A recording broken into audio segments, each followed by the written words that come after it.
नारायण दास, नगर तो दूर से देखने में बहुत सुंदर दिखाई पड़ता है। कुछ भिक्षा मिले तो भगवान को भोग लगे। जी गुरुजी महाराज, नगर तो बहुत ही सुंदर दिखाई पड़ता है, पर भिक्षा भी सुंदर मिले तो बड़ा आनंद हो। बच्चा गोवर्धन दास, तुम पश्चिम की ओर जाओ और नारायण दास तुम पूर्व की ओर जाओ। क्यों भाजी, क्या भाव है? बाबा जी टके से। बाबा, यहाँ सब चीज टके से मिलती है बाबा। क्यों हलवाई, मिठाई क्या भाव है? टके से। टके से बाबा, बड़ा आनंद, यहाँ सब मिठाई टके से मिलती है। बच्चा, इस नगरी का क्या नाम है? अंधेर नगरी। यहाँ का राजा कौन है? अनबुझ राजा।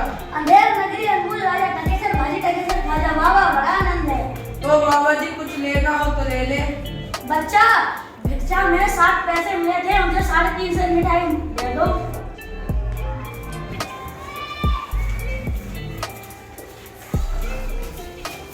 बच्चा गोवर्धन दास, कटरी तो भारू मालूम पड़ती है, क्या लाए हो? गुरुजी महाराज जी, भिक्षा में 60 पैसे मिले थे, उनसे 350 मिठाई मोल ली है। बच्चा नारायण दास ने मुझे सब बता दिया था कि यहाँ पे टके से भाजी और टके से खाजा मिलता है, मगर मुझे उसकी बात का विश्वास नहीं हुआ। इस नगर का नाम क्या है? अंधेर नगरी। यहाँ का राजा कौन है? अनबुझ राजा। इस नगर में रहना उचित नहीं होगा। नहीं गुरुजी, मैं तो यहीं रहूंगा, और लेकिन मांगो दिन भर मांगो तब भी पेट नहीं भरता, मैं तो यहीं रहूंगा। मैं तो जा रहा हूँ, पर एक बात कहा जाता हूँ कि संकट पड़े तो याद कर लेना।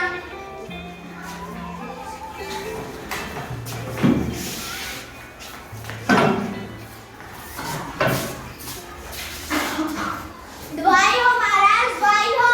अरे ये कौन चिल्लाता है, जरा बुलाओ तो। महाराज दुआई हो, दुआई हो। क्या हुआ? महाराज कल्लू बनने की दीवार गिर गई, सो मेरी बकरी उसके नीचे दब गई। न्याय हो महाराज, न्याय हो। कल्लू बनिए को पकड़ कर लाओ।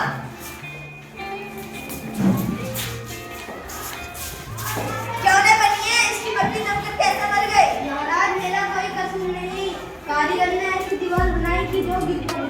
बनिए को निकालो, कारीगर को पकड़ो।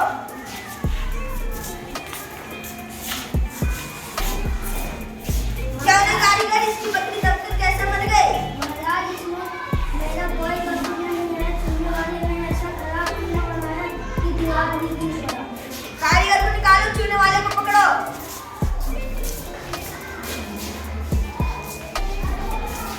क्यों नहीं चूने वाले, इसकी बकरी दबकर कैसे मर गई? महाराज मिस्त्री ने ऐसा चूना बनाया कि दीवार गिर पड़ी। चूने वाले को निकालो, भिस्ती को पकड़ो।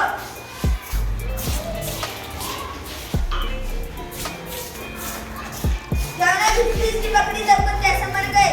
महाराज गुलाम का कोई कसूर नहीं, कसाई ने इतनी बड़ी मसक बना दी थी कि उसमें ज्यादा पानी आ गया। अच्छा, इसको निकालो, कसाई को पकड़ो।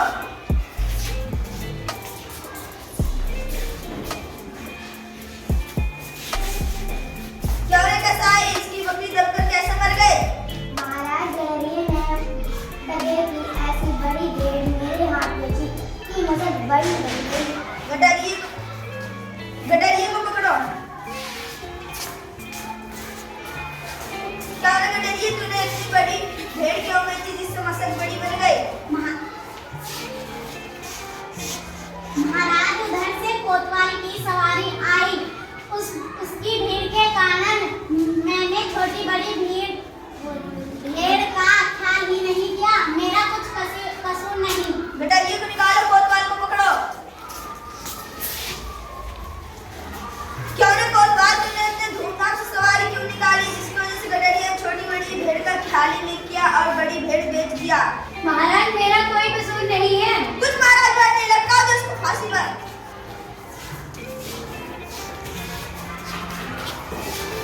गुरुजी तो हमको नहा के यहाँ से जाना तो कह रहे थे, माना कि दर्द बहुत बुरा है, पर अपना क्या खाते पीते मस्त रहने का। चल रे चल, खाई खाकर खूब मोटा हो गया है, आज मजा मिलेगा। अरे भाई, मैंने तुम्हारा क्या बिगाड़ा है, मुझे क्यों भगाते हो? बात यह है कि कल कोतवाल को फांसी का हुक्म हुआ था। जब उसे फांसी में लटकाने को ले गए तो फांसी का फंदा बड़ा निकल गया। हमने महाराज से आग्रह किया तो महाराज ने कहा कि किसी मोटे आदमी को फांसी दे दी जाए, वरना बकरी मरने के अपराध में न्याय नहीं होगा। अरे मैं नहा के मारा रहता हूँ, गुरुजी कहाँ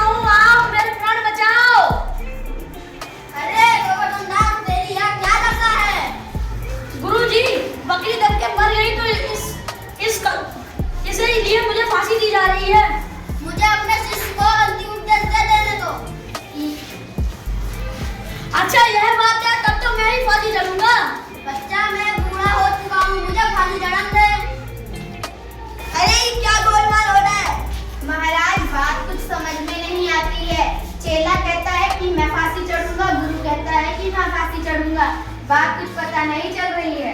अच्छा बाबा जी, आप फांसी पे क्यों चढ़ना चाहते हो? अभी इतनी स्लो गाड़ी चल रही है कि जो मारेगा सीधा स्वर्ग जाएगा। तो मैं फांसी चढ़ूंगा। तो मैं फांसी चढ़ूंगा। नहीं नहीं, हमको हुक्म है, हम अरे आप चुप रहो सब लोग। राजा के जीते जी कौन सज जा सकता है? चलो चढ़ाओ हमको फांसी पर। और इस तरह बेवकूफ राजा खुद ही फांसी पर चढ़ गया।